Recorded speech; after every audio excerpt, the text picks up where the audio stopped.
আপনারা শুনছেন গল্পকথন বাই কল্লোল। আমাদের আজকের নিবেদন আশাপূর্ণা দেবীর লেখা সুবর্ণলতা, 10ম পর্ব। আজকের খাওয়াটি মন্দ হল না। কাল থেকে বাড়া ভাতের আশ্বাস। মনটা ভালো হবার কথা, কিন্তু প্রবোধের মনের মধ্যে পাগলা যোগুর কথাগুলো যেন বিঁধছিল। যোগুদা আবার মানুষ, যোগুদার আবার কথা, এই তো চিরদিনের মনোভাব। কিন্তু আজ যেন মনে হচ্ছে লোকটা যা বলে খুব ভুল বলে না। কোন বাড়িতে জমের বাড়ি নেই? জমের পেয়াদার হাত এড়িয়ে যাবে কোথায় মানুষ?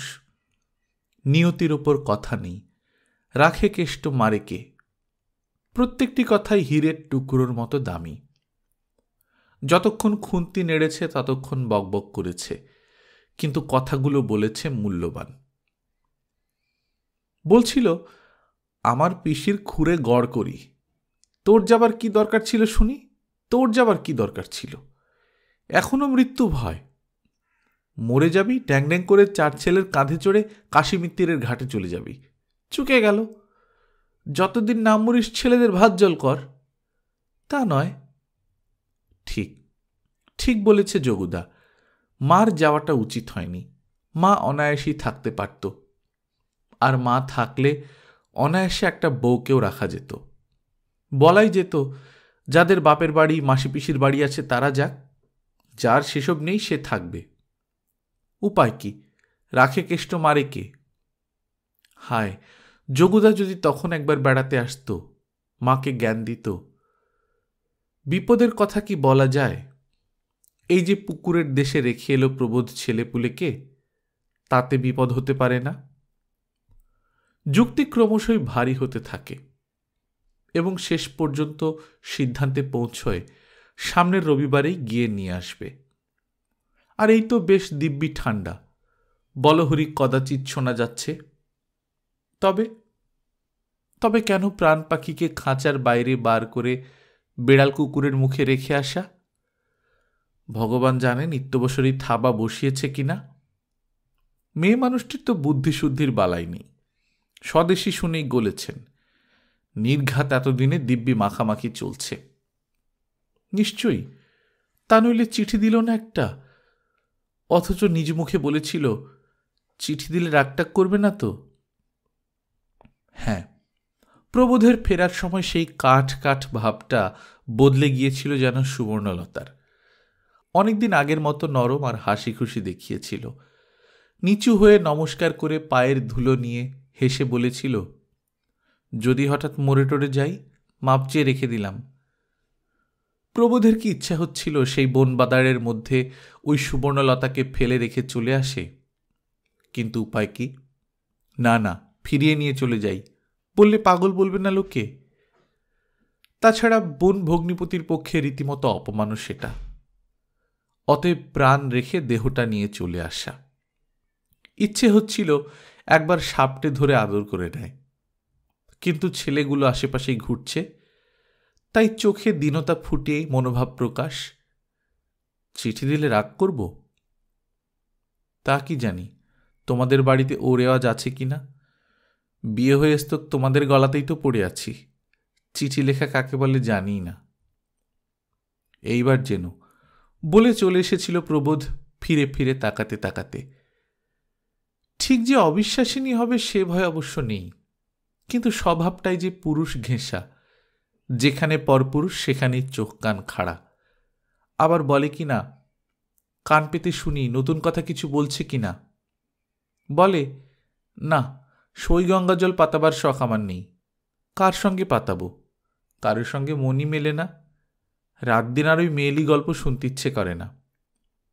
তাহলেই বোঝো, মেয়ে মানুষ তুমি, তোমার মেয়েলি গল্পে অরুচি। কারোর সঙ্গে তোমার মন মেলে না। তবে আর কি, একটা ব্যাটা ছেলে খুঁজেই তবে মনের মানুষ পাতাও, বলেছিল প্রবোধ কতকটা রাগে কতকটা ব্যঙ্গে।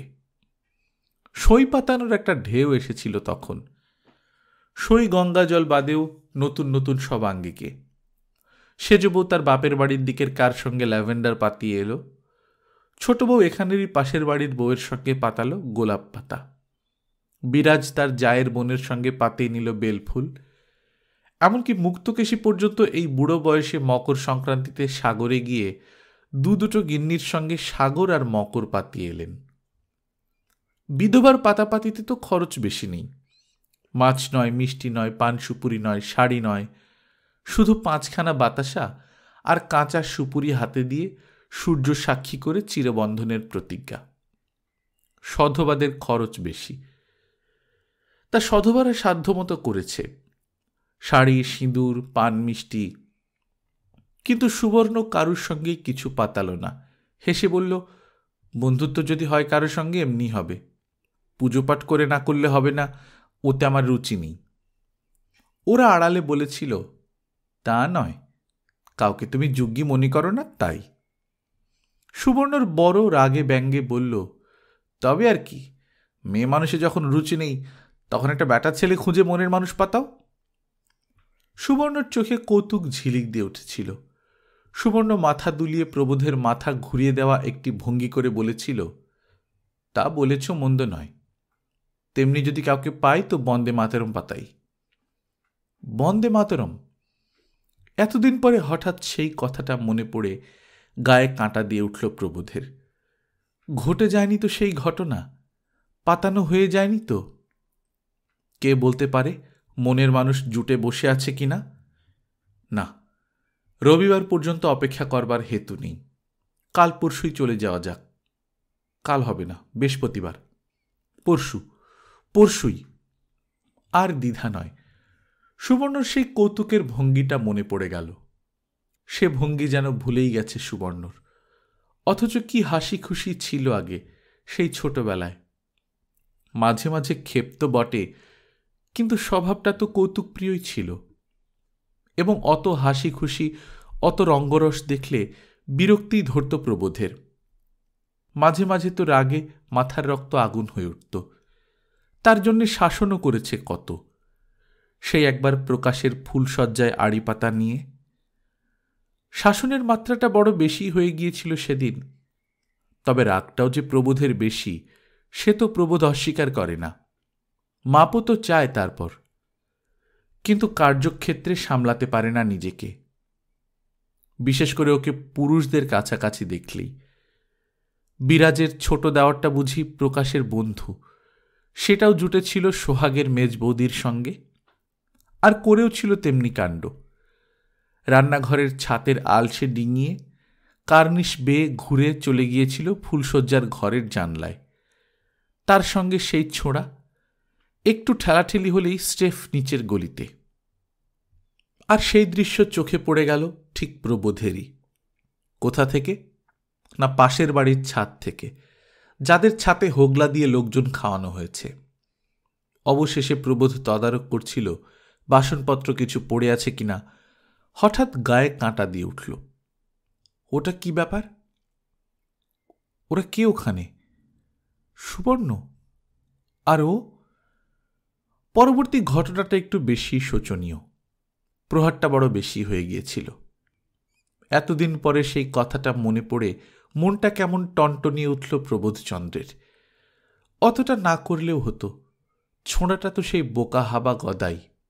গোঁফি বেরিয়েছিল, পুরুষ নামের অযোগ্য। আর তা নইলে প্রকাশটার বন্ধু হয়? আশ্চর্য, ওই হাবাটাকে মানুষ বলে মান্য দিত সুবর্ণ। সুবর্ণর মুখের হাসি তো প্রবোধের চিরকাম্য, কিন্তু ঘরের বাইরে কোথাও সেই হাসি দেখলেই কেন যে মাথায় রক্ত চড়ে যায়। যায় যায় কথা কইতেও হয়তো কখনো হেসে উঠল। অমনি মনটা বেজার হয়ে গেল প্রবোধের। আমার এই রোগটা সারাতে হবে, মনে মনে ঠিক করে প্রবোধ। সুবর্ণর স্বভাবটা হয়তো ওতেই ক্রমশ এত কাঠ হয়ে যাচ্ছে, নইলে এমন তো ছিল না। চোখের আড়ালে থাকায় সুবর্ণর দোষগুলো নিষ্প্রভ আর গুণগুলো উজ্জ্বল হয়ে ওঠে। মনে পড়ে সুবর্ণর মনে আপন পর নেই। সুবর্ণ যদি সাবান কাচে তো বাড়ি শুদ্ধ সবাইয়ের বিছানার ওয়ার খুলে এনে ফর্সা করে। সুবর্ণ যদি জুতো সাফ করে তো সকলের জুতোয় কালি লাগাতে বসে। ছেলের একটা জিনিসের বায়না করলে বাড়ির সব কটা ছেলে মেয়েকে দিয়ে তবে নিজের ছেলেকে দেয়। এসব সদ্গুণ বই কি? কার্যকালে প্রবোধ আদৌ এগুলোকে সদ্গুণ বলে না, বরং বাড়াবাড়ি বলেই অভিহিত করে। কিন্তু এখন বোধ করি হঠাৎ নিজের মধ্যেই সদ্গুণের উদয় হওয়ায় সুবর্ণর ওই গুণগুলোকে সদ্গুণ বলে মনে হচ্ছে তার। পিয়ন এ বাড়িতে দৈবাত আসে, সুরাজ চিঠি দেয় মাঝে মাঝে, এইটাই প্রধান, আর সবই কালে কর্ষিনের ব্যাপার। তথাপি পাড়ায় তার আসার একটা টাইম আছে। সেই টাইমে দাঁড়িয়ে থাকে প্রবোধ রাস্তায়।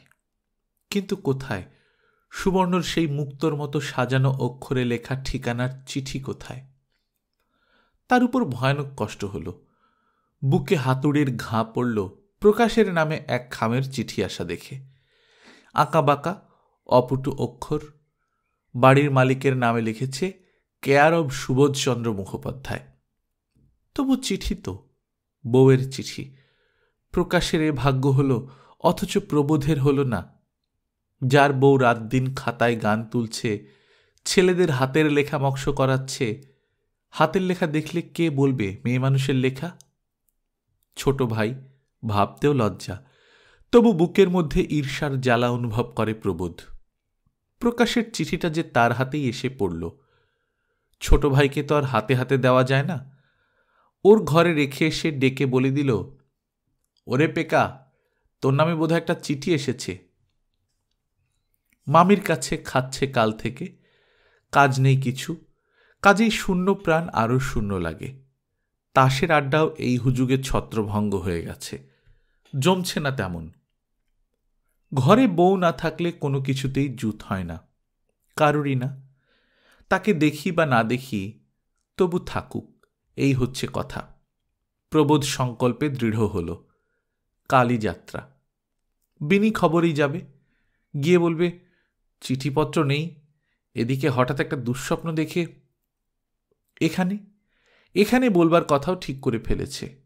বলবে মামির ঘাড়ে আর কতদিন খাওয়া যায়, ওদিকে বোনাই বাড়িতেই বা কতদিন স্ত্রীপুত্র রাখা যায়।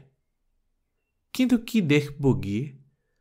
আতঙ্ক আর আনন্দ এই দুয়ের তাড়নায় ছটফটিয়ে বেড়ায় প্রবোধ। ঠাকুমার সঙ্গে নবদ্বীপে আসায় উৎসাহের অন্ত ছিল না চাঁপার। উফ, ভগবান রক্ষে করেছেন যে মা জবরদস্তি করেনি। মা যদি জেদ করত, যেতেই হতো মায়ের সঙ্গে। ঠাকুমা যতই রাগী হোক, চাঁপাদের ব্যাপারে যে শেষ পর্যন্ত ঠাকুমার কথা খাটে না, মার কথাই বজায় থাকে, সে জ্ঞান জন্মে গেছে চাঁপার। অতএব কাঁটা হয়েছিল চাঁপা। ওই বুঝি মা বলে বসে, না, সবাই আমার সঙ্গে যাবে। কিন্তু চাঁপার ঠাকুর ফুল নিলেন। ঠাকুমা যখন বলল, চাঁপি মল্লিকে আমার সঙ্গে চলুক, চোখে চোখে থাকবে, ক্রমশ তো ডাগর হয়ে উঠছে।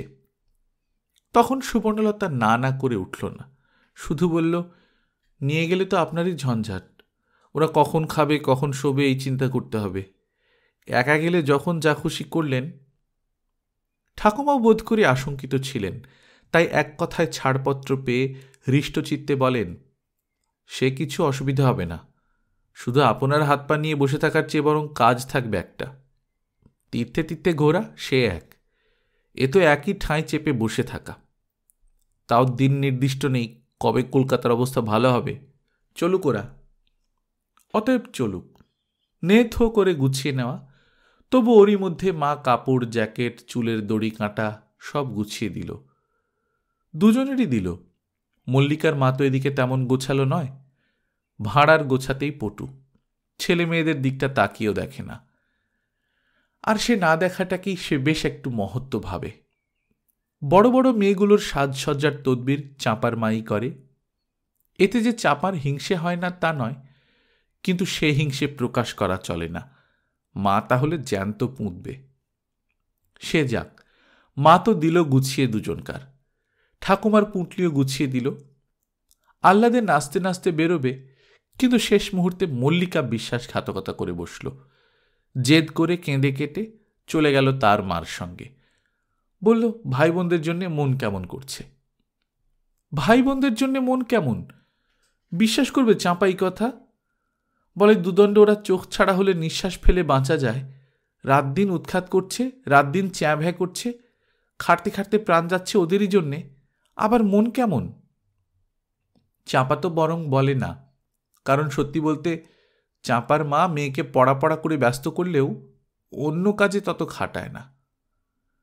কিন্তু মল্লিকাকে খাটতে হয়, আর মল্লিকা বলতেও ছাড়ে না।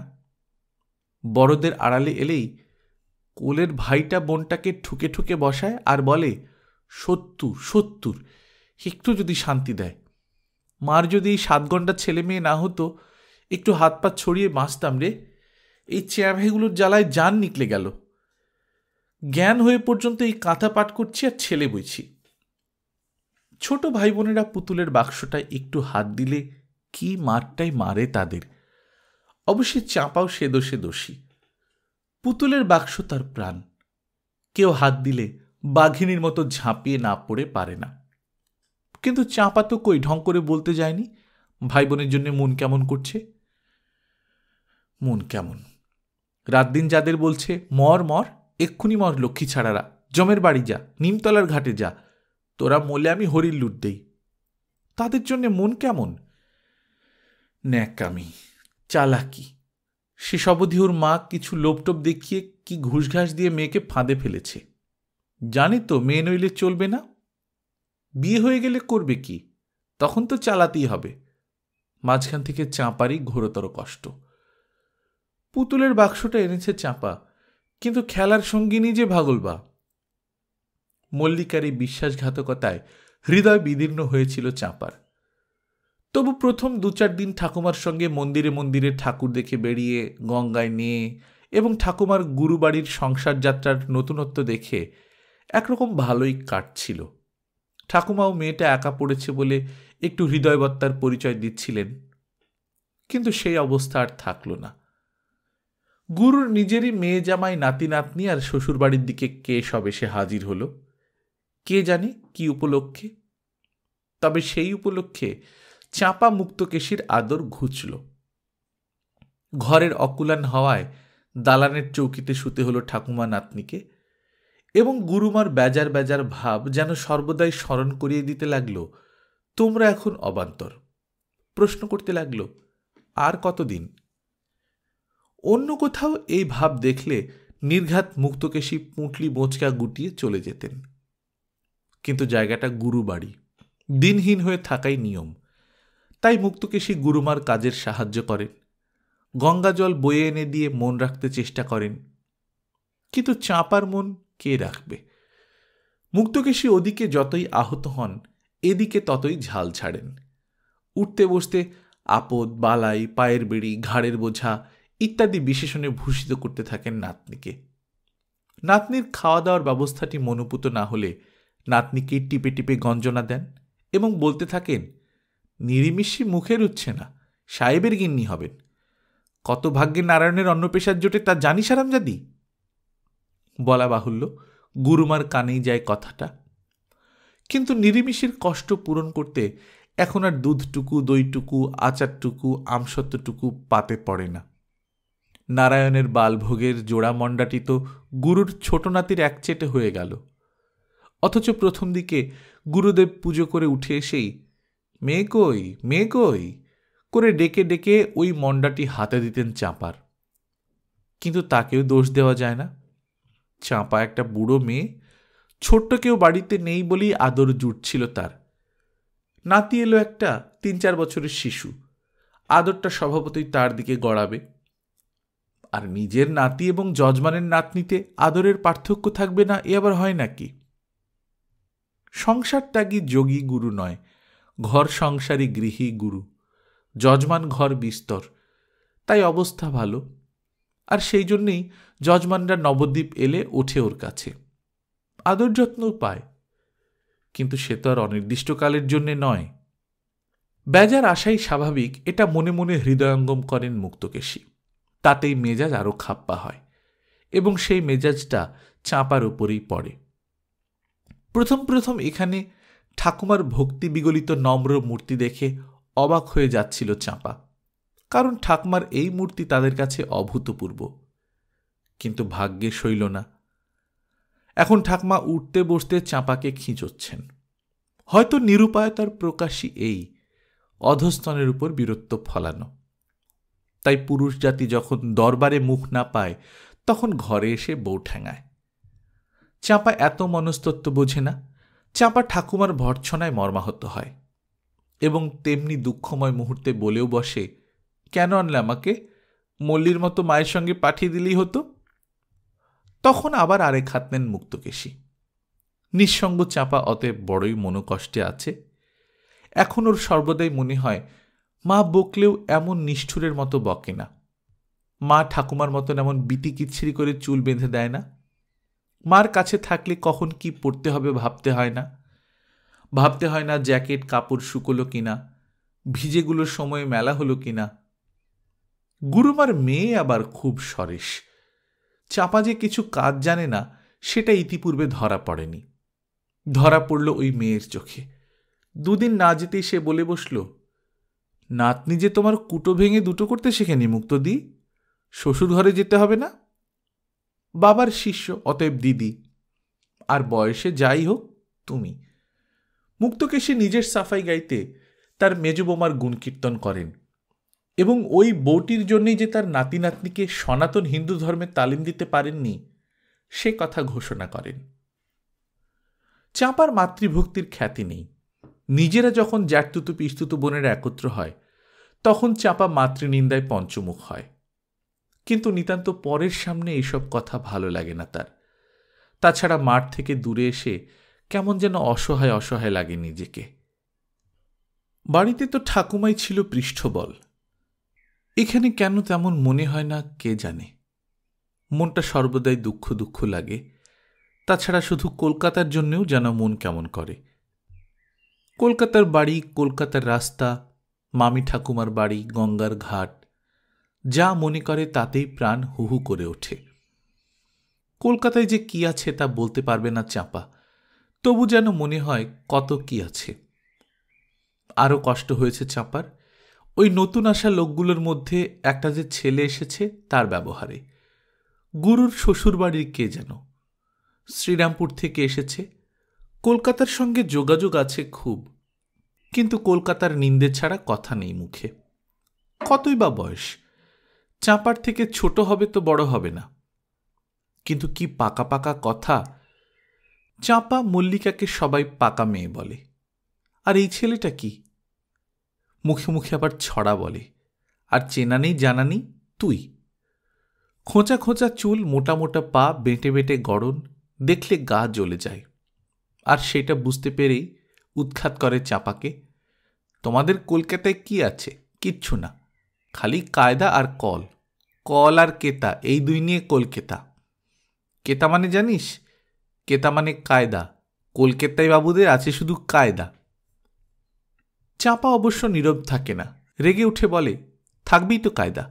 যত সাহেবদের অফিস কলকাতায় না, লাট সাহেবের বাড়ি কলকাতায় না। হি হি করে হাসে ঘন্টু, বলে, তবে তো সবাই লাট, কি বলিস? তোর বাবা লাট, তোর কাকা লাট। চাঁপা ক্রুদ্ধ গলায় বলে, এই তুই আমার বাবা তুলে কথা বলছিস কেন? বলে দেব। ঘন্টু কিন্তু রাগের ধার দিয়ে যায় না, বলে, দে না বলে। আমি বলবো বাবার নাম করলেই বুঝি বাবা তোলা হয়? তাহলে তোর বাবার নাম জিজ্ঞেস করাও চলবে না। মুখরা চাপা নিষ্প্রভ হয়ে যায় এবং বোকার মতোই রাগে। তা কলকাতাকেই বা নিন্দে করবি কেন? করব, নিন্দের যুগ্যি, তাই নিন্দে করব। নিন্দের যুগ্যি? নিশ্চয়ই। তাহলে তোদের শ্রীরামপুরও খুব বিচ্ছিরি, যত ইচ্ছে নিন্দে করব। ঘন্টুর চোখ পিটপিটিয়ে হাসে, বলে, কর দেখি কি নিন্দের কথা বার করতে পারিস। চাঁপা অবশ্য পারে না, কারণ শ্রীরামপুর নামটা শুনেছে সে এই ঘন্টুদের দৌলতেই। কোথায় সেই পরম ধাম, কি তার গুণাগুণ কিছুই জানে না, তাই বিপন্ন হয় চাঁপা। ঘন্টু পরিতুষ্ট মুখে বলে, পারলি না তো? পারবি কোথা থেকে? দোষ থাকলে তো। কলকাতা, হি, কলকাতায় বাবু 1 ছটাকে কাবু, কোঁচার ঝুলে লম্বমান, উদর ফাঁকা মুখে পান। আশ্চর্য, ওইটুকু ছেলে মুখস্থ করেছে এত। নির্ঘাত ওদের বাড়িটা ঘোরতর কলকাতা বিদ্বেষী, রাত দিন এরই চাষ চলে। চাঁপার এত হাতিয়ার নেই, ওর সম্বল শুধু রাগ, সেই সম্বলেই লড়তে আসে সে। আর তোদের বুঝি শ্রীরামপুরে কেউ পান খায় না? খাবে না কেন, ভরা পেটে খায়। কলকাতার লোকে ভাত খায় না? ঘন্টু গম্ভীরভাবে বলে, সে গরিব দুঃখীরা খায়, বাবুরা খায় শুধু চপ কাটলেট আর মদ। মদ? চাঁপার চোখ গোল হয়ে যায়, চাঁপার মুখ লাল হয়ে ওঠে। মদ খায়? আমরা মদ খাই? তোরা? হি, তোরা কি বাবু নাকি? তোরা তো মেয়ে মানুষ। হচ্ছে বাবুদের কথা, শুনবি আরো? চড়েন বাবু জুড়ি গাড়ি, চেনেন খালি শুঁড়ির বাড়ি। শুঁড়ির বাড়ি মানে জানিস? জানবে না কেন? কি না জানে চাঁপা, রাত দিন তো শুনছে এসব। নিজেরাই ঝগড়ার সময় বলে শুঁড়ির সাক্ষী মাতাল, কিন্তু সত্যি মানে ভেবে বলে নাকি? অথচ এই পাজি ঘন্টুটা। কখনো তুই কলকাতার নিন্দে করবি না বলছি।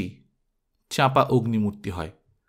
ঘন্টু নির্বিকার, ঘন্টু নির্ভয়।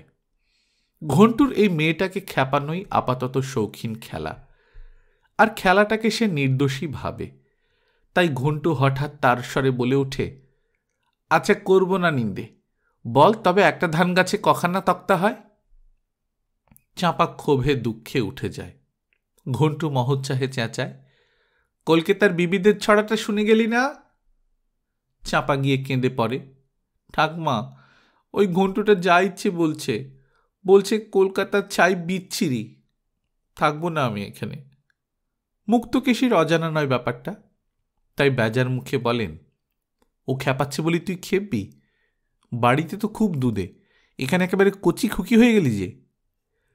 গুরুকন্যা বলে ওঠেন, যা বলেছ মুক্তদি, নাতনি তো তোমার বিয়ের বয়স বয়ে যায়। কি ন্যাকা বাবা, ঘন্টু কি একটা মানুষ, তাই ওর কথায় খেপছে। মুক্তকেশী আড়ালে গিয়ে চাপা গলায় বলেন, নেকি, তুমি রাত দিন ওই দস্যি ছোঁড়ার সঙ্গে মেশোই বা কেন? ওসব হচ্ছে পাজির পা ঝাড়া। খবরদার, ঘন্টুর সঙ্গে মিশবি না। চাঁপা কেঁদে ফেলে। কলকাতার দুধে চাঁপার সব মর্যাদা ঘুচে। বলে, আমি কি মিশতে যাই? ওই তো আসে সেদে সেদে। তা হোক, তুই আমার কাছে কাছে থাকবি। তোমার কাছে? তুমি যেন বড্ড থাকো, রাত দিন তো রাস্তায়, তার থেকে চলে যাই চলো। চলে যাই বললেই তো হয় না, তোর বাপ জ্যাঠা হুকুম দেবে তবে তো। চাঁপা অতএব এদের ছাতে উঠে কাঁদতে বসে। কলকাতার নিন্দে তার এমন জ্বালাই বা করে কেন? কলকাতার কথা মনে পড়লেই বা প্রাণের মধ্যে এমন হুহু করে ওঠে কেন? ছাতে নির্জনে বেশিক্ষণ বসা যায় না, বেলা পড়ে গেলেই গা ছমছম করে, আর দুপুরবেলা বুক ঢিপ ঢিপ করে। তবু আসে একবার একবার। আলসের ধারে একটা নারকেল গাছ, তার পাতাগুলো ঝিরঝির করে, সেই দিকে তাকিয়ে থাকতে থাকতে চাঁপার মনটা হারিয়ে যায়। যে বাড়ির দেওয়াল চারখানা চাঁপার মার কাছে জেলখানার দেওয়ালের মতো লাগে, সেই বাড়ির ঘরে ঘরে ঘুরে বেড়ায় চাঁপার মন। আর সকাল থেকে রাত অবধি যেখানে যা কিছু হয় সব মনে পড়ে যায়। বাবা জ্যাঠা কাকারা কে কি করেন, কখন খাওয়া হয়, কখন শোয়া হয়। তাছাড়া সকালবেলায় মাথায় বড় একটা হাঁড়ি নিয়ে যে লোকটা গলির মধ্যে এসে হেঁকে যায়, মুড়ির চাকতি, চিড়ের চাকতি, ছোলার চাকতি, সে লোকটার গলার আওয়াজ যেন এখান থেকেই কানে এসে বাজে। কানে বাজে, কুলপি চাই, মালাই কুলপি। কানে বাজে, চুড়িওলির চুড়ি চাই চুড়ি, আতা চাই আতা। টেপারি, টোপাকুল, নারকুলে কুল, চলছেই তো সারাদিন। এখানেও শব্দের অবধি নেই, সে কেবল ঘণ্টা কাসরের শব্দ। ঠাকুর জাগছেন, ঠাকুর খাচ্ছেন, ঠাকুর ঘুমোচ্ছেন, ঠাকুর সাজছেন, সব কাঁসর পিটিয়ে পিটিয়ে জানানো। বাবা, এই ঠাকুরের দেশে থাকতে আর স্বাদ নেই। ঢের ভালো ওই বহুবিধ শব্দ তরঙ্গে তরঙ্গায়িত কলকাতা। এখানে একটা গাড়ির শব্দ শুনতে পাওয়া যায় না, কি আশ্চর্য! এখানে পয়সা হাতে দিয়ে কি বলবেন ঠাকমা? পেন নাম কর, পয়সাটা ওই থালায় ছুঁড়ে দে। দূর, অথচ ওখানে একটা পয়সা পেলে কত কি করা যায়। ডবল পয়সা পেলে তো কথাই নেই। আধলা একটা ঘরের মেঝেই কুড়িয়ে পেলেও তা দিয়ে দুখানা মুড়ির চাকতি কিনে ফেলা যায়। মা মোটেই পয়সা হাতে দিতে চায় না, আঁচলে পয়সার পুটলি নিয়ে বেড়ায়, তবু একটা পয়সা চাইলে দেবে না। চাইলেই বলবে, কি চাই শুনি, কি কিনতে হবে? কি কিনতে হবে তার কি ঠিক থাকে? পয়সাটাই আসল, ওটা পেলেই কত কি কেনা চলে, কিন্তু তা হবে না, বলতে হবে। অগত্যাই যা হোক কিছু একটা বলে ফেলতে হয়। পেয়ারা কি আতা, ঝাল বিস্কুট কি তিলকুট। ব্যাস, গোষ্ঠীর যে যেখানে আছে মা সবাইয়ের জন্য কিনতে বসবেন। এতে কি রোজ রোজ আবদার করা যায়? চাঁপার বাবার যে বেশি পয়সা, তার জন্য আলাদা কোনো সুখ নেই চাঁপার।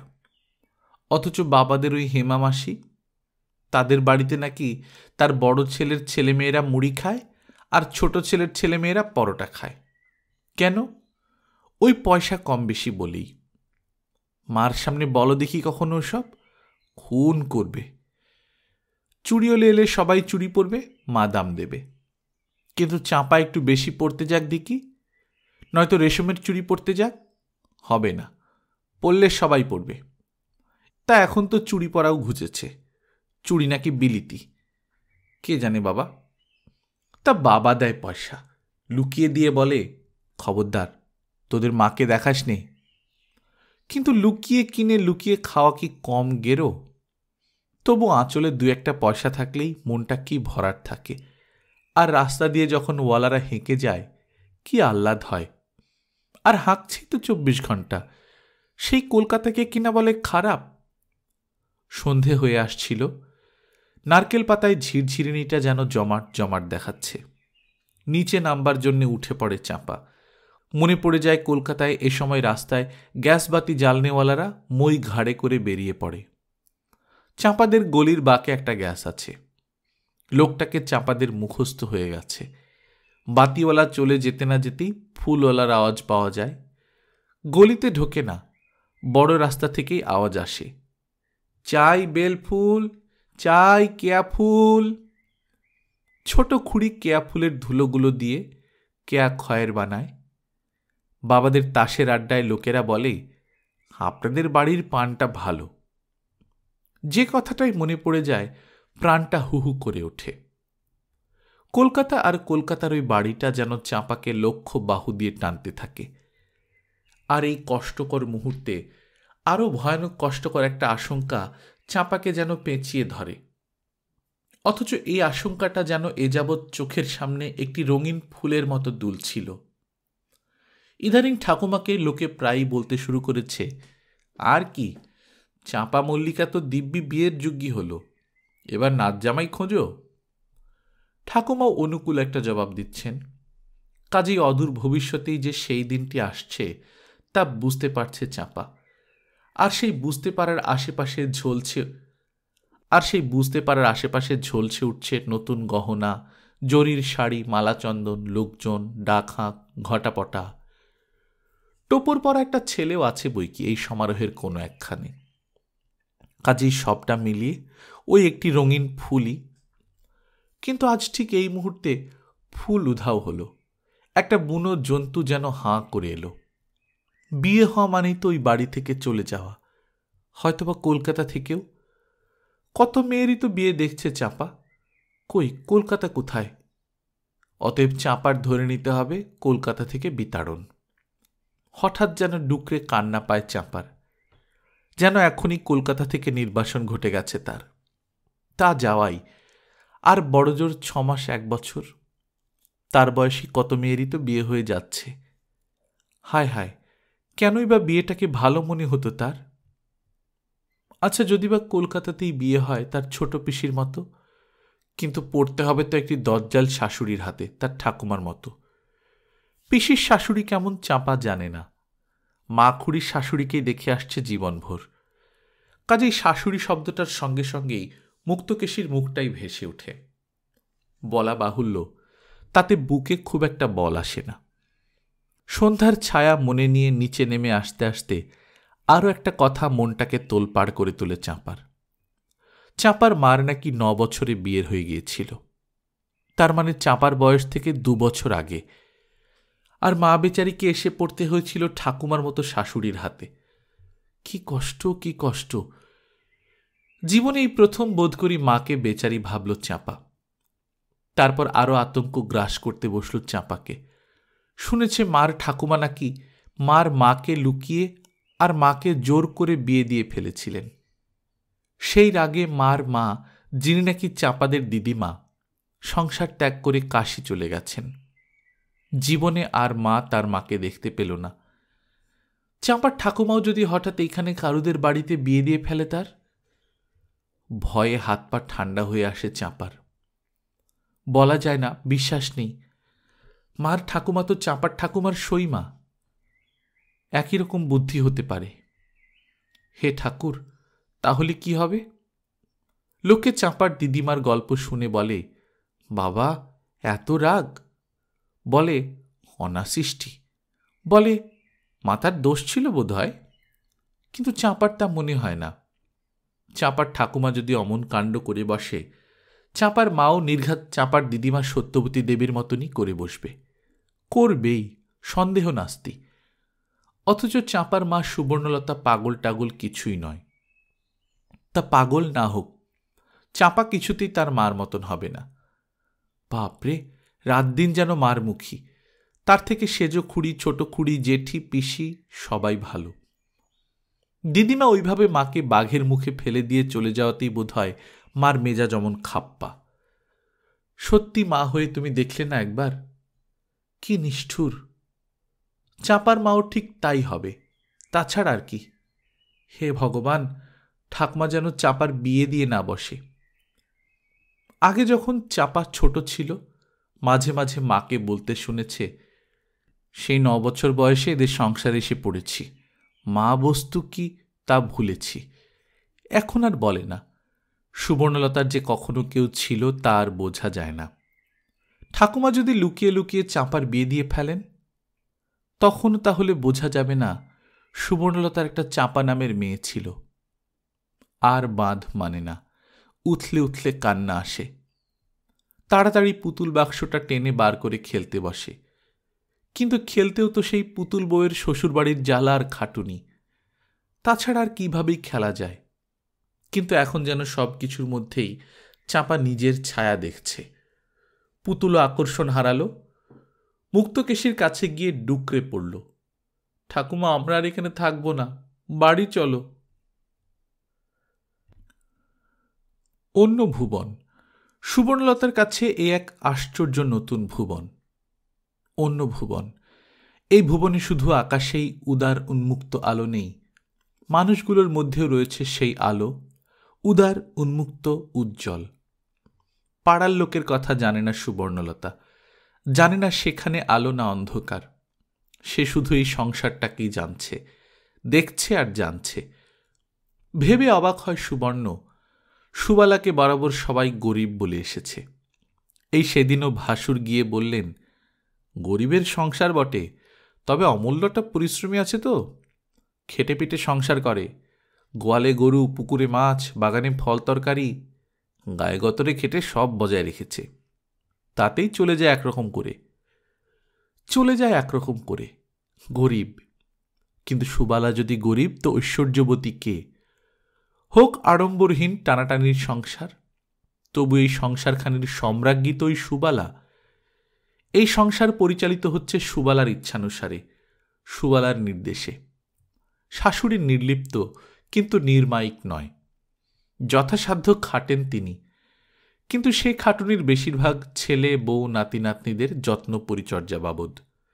সুবালা যদি বলে, খাগ্গে বাবা ঠান্ডা দুধ, ফুলেশ্বরী ব্যস্ত হয়ে বলেন, ওমা কেন, জ্বালানির ঘরে অত নারকেল পাতা, আমি একটা বুড়ি বসে রয়েছি, ঠান্ডা খাবে কেন? ঠান্ডা খেলে শ্লেষা বৃদ্ধি হয় বৌমা। সুবালা দিব্যি উত্তর দেয়, শ্লেষা বৃদ্ধি হয় না, হাতি বৃদ্ধি হয়। ও কেবল আপনার নাতি নাতিদের সোহাগ করা।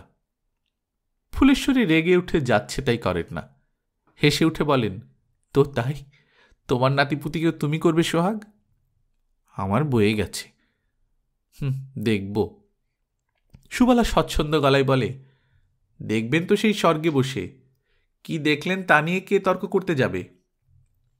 রাগারাগি নয়, কড়া কথা নয়, সহজ হাস্য পরিহাস। আশ্চর্য, সুবালার কি সাহস! সুবর্ণলতা তো দুঃসাহসের জন্য বিখ্যাত, কিন্তু এই সাহসের সঙ্গে তুলনা হয়?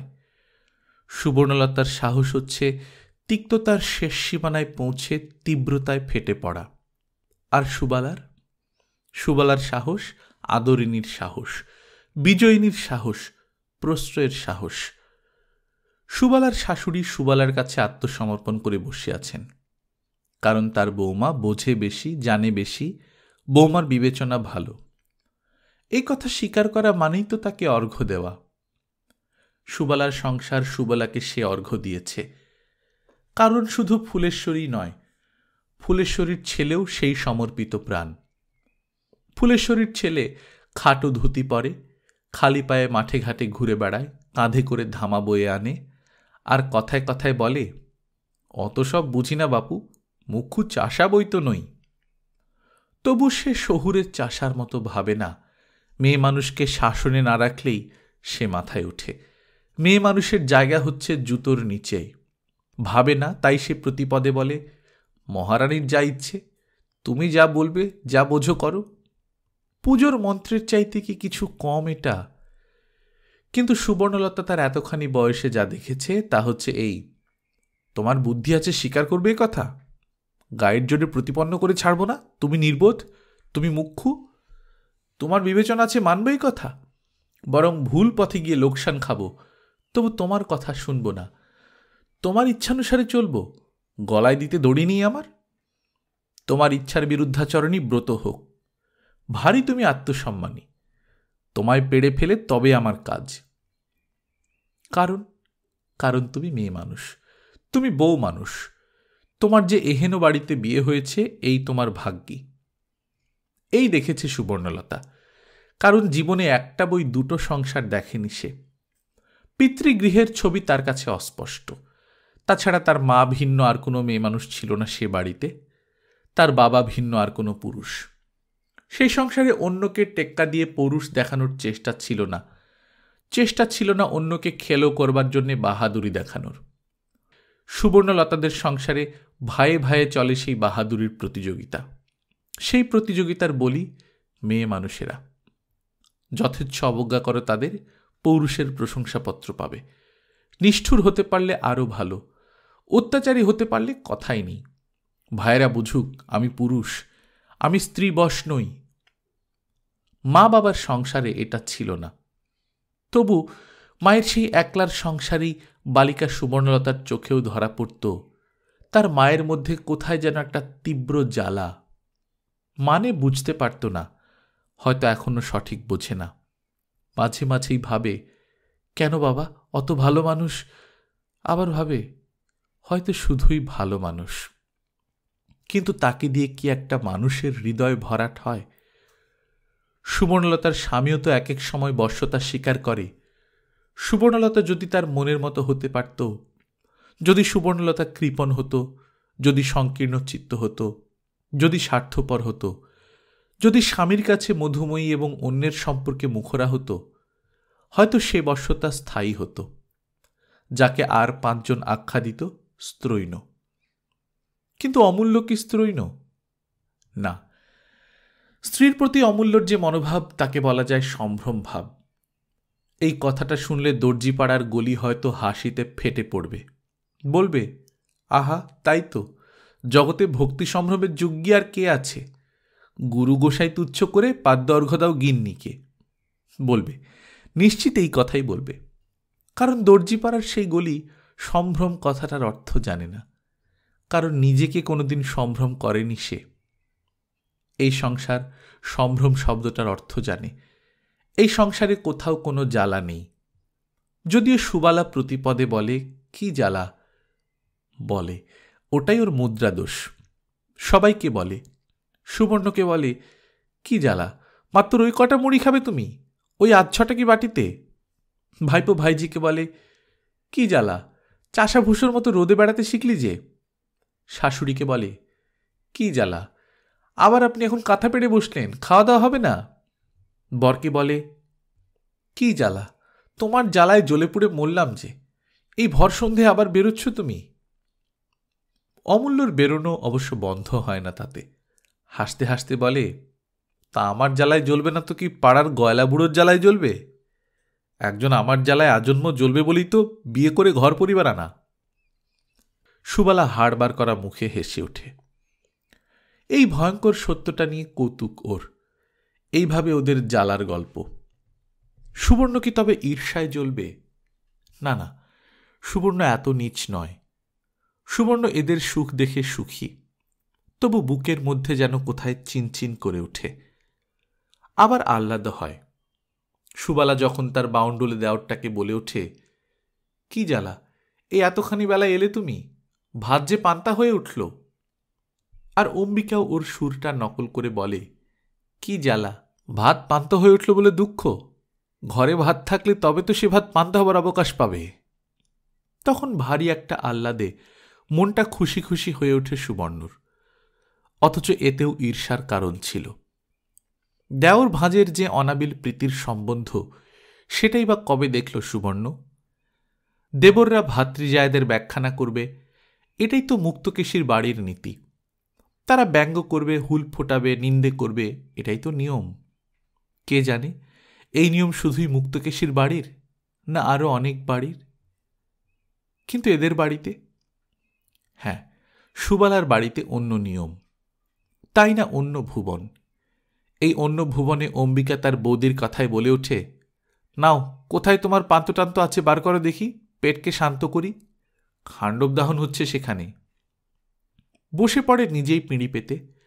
সুবালা পরম যত্নে ভাত বেড়ে দিয়ে বলে, ভারী তো ছিরির রান্না, ভাতটা গরম থাকতে খেলে তবু। অথচ এছাড়া আর কিছু ব্যবস্থাও হয় না। ঝি চাকরের তো পাট নেই, সুবালাকেই বাসন মাজতে হয়, রান্নাঘর নিকোতে হয়। এতক্ষণ অবধি আলাদা গরম ভাতের তদবির নিয়ে থাকলে সময়ে কুলোয় না। অম্বিকা বলে, ছিরির মানে? আচ্ছা মেজবৌদি, আপনার কি আপনার ননদের রান্না বিচ্ছিরি লাগে? সুবর্ণর হঠাৎ খুব ভালো কোনো কথা জোগায় না, তাই তাড়াতাড়ি বলে ওঠে, কি যে বলেন, আমার তো অমৃত মনে হয়। গল্পকথন বাই কল্লোল চ্যানেলে আপনারা শুনছেন আশাপূর্ণা দেবীর লেখা সুবর্ণলতা। আজ 10ম পর্ব। আমরা নিয়মিত গল্প পাঠ করে শোনাচ্ছি। আপনারা যারা প্রথমবার মতো শুনছেন, কাইন্ডলি সাবস্ক্রাইব করে নেবেন। গল্প পাঠ ভালো লাগলে বন্ধুদের সঙ্গে শেয়ার করবেন। নিজে ভালো থাকবেন, আশেপাশের লোকজনকে ভালো রাখবেন। টাটা।